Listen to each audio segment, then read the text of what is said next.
Creating a paper cutout effect in Canva can be quite tedious and painful. You need to use apps to do it, and it's very hard to change later on. So let's look at how to do this in Affinity, which is now owned by Canva and totally free. I'm here in Affinity, and let's open our starter image. I'll select File, Open. I'll select my image. It's called player.jpg. I'll press Open. And I have this photo of a basketball player here. Let's remove the background. Now there are many ways to do this. I'll use the Canva background removal tool, which is a paid feature. This is the only paid feature I'll be using in this video. If you have a different background removal tool you like, you can use that too. So with this layer selected, up here what I'll do is select Pixel, and then I'll say Remove Background. So I'll click this. It thinks a little bit, and the background is removed. I think this is a pretty great result, actually. Now Affinity still will consider this a JPEG if I save it. I want to save this as an Affinity project, so I'll select File, Save As. I'll just call it Cutout Effects.af. Let's click Save. Now the fun part, actually creating the cutout shape. Let's use the pen tool for this. So I'm on the vector persona, and the pen tool is usually shown by default right here, pen tool. So I'll click this. And what that does is if I make a shape and I close it, you can see I create my shape there. I could also add a fill over here. Right now it doesn't have a fill. The white circle with the red line through it means there's no fill, but I could choose a color like so.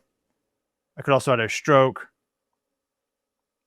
This ring here represents the stroke, so when that's selected, that changes the stroke color. Now to remove the stroke or the fill, when it's selected, you click the white circle there with the red line through it. So I don't want a stroke, so let's get rid of that. And let's just delete this line and start over. So I'll press Delete. I'll go back to the pen tool. And let's actually trace our person here. So I'll just start clicking. And again, let's get rid of that. We can always change this later, so you don't have to be too exact. I'll show you how to modify it. Let's just get the rough outline. Kind of want to imagine what it would look like if you were cutting this out with scissors. Probably big, blunt strokes here. Let's do like so. Scroll around. I'm using the middle mouse button to scroll the canvas. And let's close it there. So you can see over here we have this polyline, that's the outline. And then we have my character here. Then we have the person below. I'll double click and rename that person. Now if I select the polyline, once again, I can make sure the front is selected, not the outline, but the fill color. And I can change the color if I like. And I can put the person above it.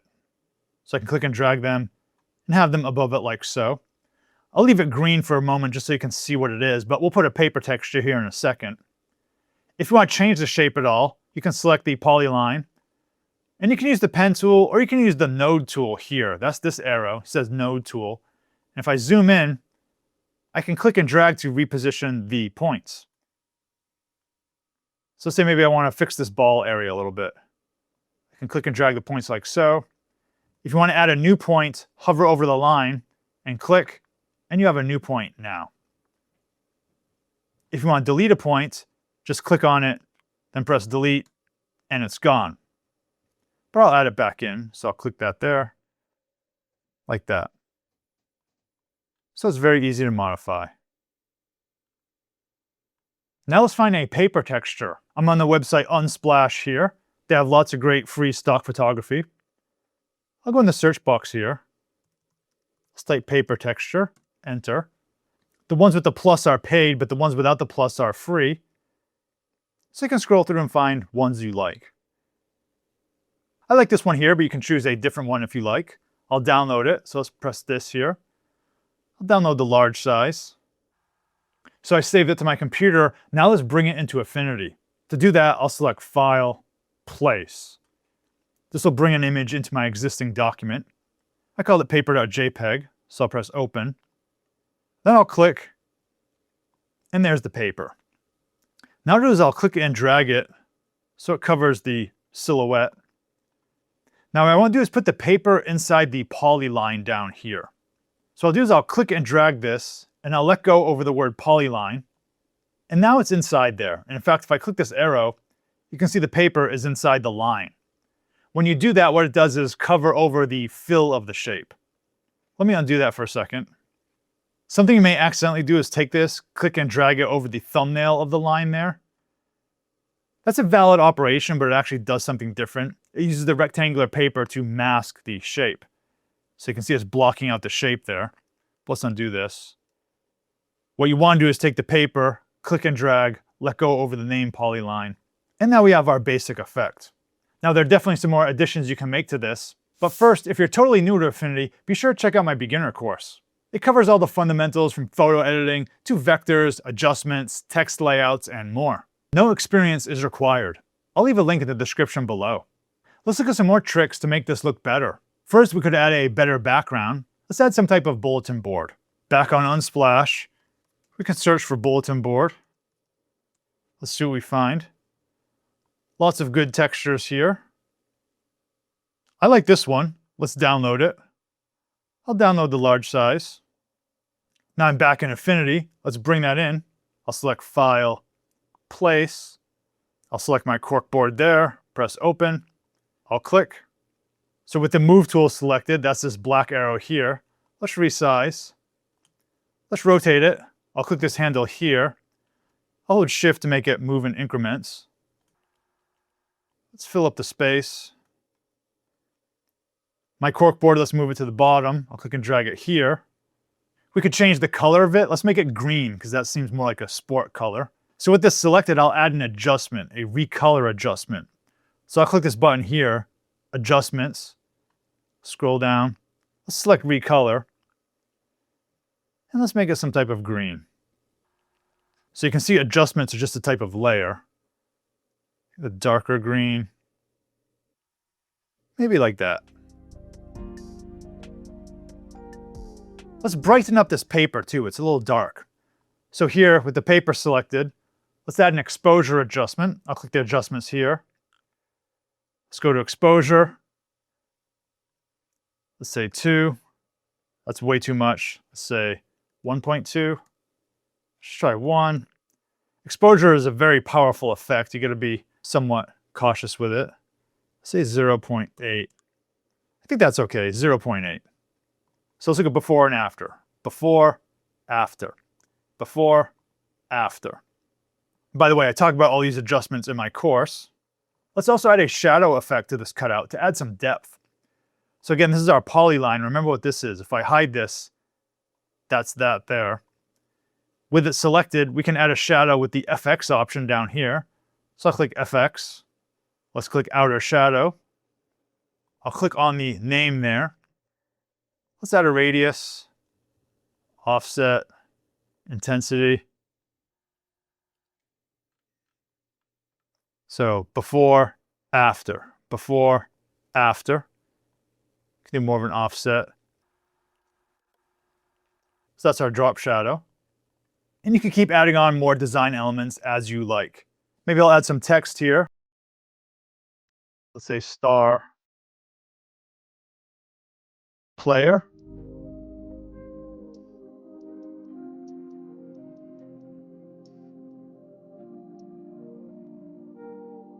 Change the color of it. We could even add a cutout effect to this if we like. Let's choose the pen tool.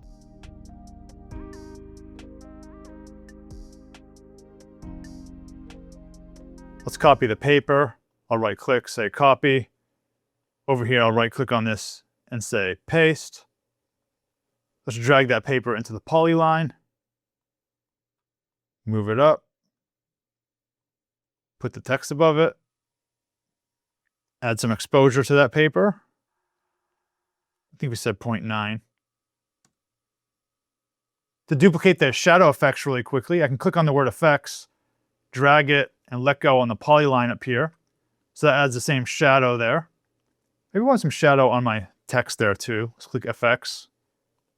Just a slight shadow. Close. Just draw some star shapes. I'll click on the vectors here. We have a star shape. Let's give it no fill and a white outline. I'll select stroke to make the stroke a little bit thicker.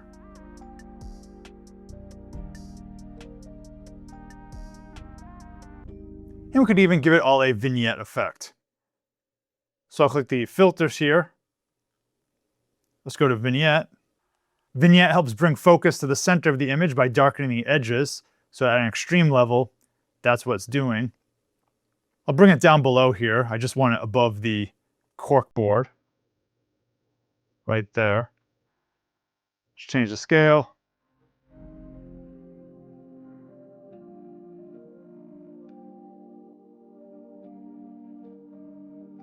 And here we have our final result.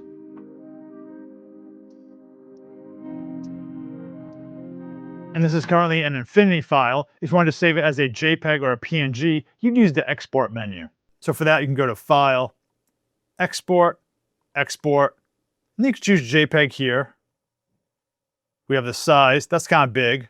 A quick tip is I can divide by 2, so I'll press /2, Enter. I'll press Export. I'll save it as cutouteffect.jpg. And here's the file on my computer. I'll be publishing many more videos about making the move from Canva to Affinity, so be sure to like and subscribe to get notified when they come out. And if there's any topics you want to see a video on, let me know in the comments below. Thanks for watching, and see you in the next video.